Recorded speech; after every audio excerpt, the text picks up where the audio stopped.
ওপৰতটো আছেতো সেইকাৰণে থাকিলে বেছি কৰিলে ভাল আছিলে আমি ৰাখিছোঁ। জোনাই বজাৰ ঐতিহাসিক পূজা মণ্ডপ সাৰ্বজনিক দুৰ্গা পূজাৰ তলৰ পৰা সদৌ উঠি দুৰ্গা পূজাৰ শাৰদীয় উৎসৱৰ শুভকামনা যাচিলোঁ।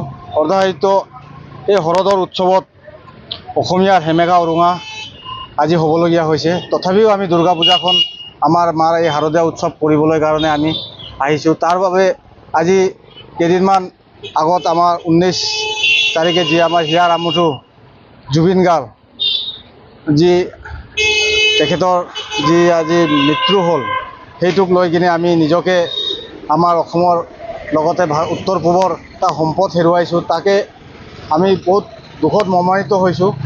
সেইকাৰণে আমাৰ কমিটিয়ে আলোচনা কৰিলে, আলোচনা বিলোচনাৰ মাধ্যমে এটা আমি চিন্তা কৰিলোঁ, এইবাৰ যিহেতু পূজাটো কৰিব লাগিব, পূজাটো কৰাৰ লগতে আকৌ আমি আমাৰ হিয়াৰ আমঠু জুবিন দাক আমাৰ এই মূল মণ্ডপটোক তেখেতকলৈকে আমি উচৰ্গা কৰিছোঁ।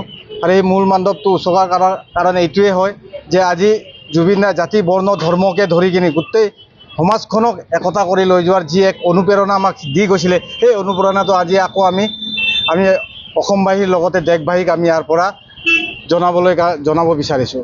আৰু লগতে আমি মাৰ চৰণত আমি সেৱা কৰিছোঁ যাতে জুবিন দাই ন্যায় পায়। জুবিন দাৰ প্ৰতি মানে যি অন্যায় অত্যাচাৰ হৈছে, তেখেতৰ হত্যা হৈছে বুলি আজি ছ'চিয়েল মিডিয়াত বা সংবাদ মাধ্যমত যি আমি প্ৰচাৰ হৈছে, সেইটোতো আমি কৈছোঁ জুবিন দাই ন্যায় পাব লাগে। সেই ন্যায়ৰ কাৰণেও আমি মাৰ শ্ৰীচৰণত আমি এটা ফুল দি কিনে আমি সেৱা জনাম।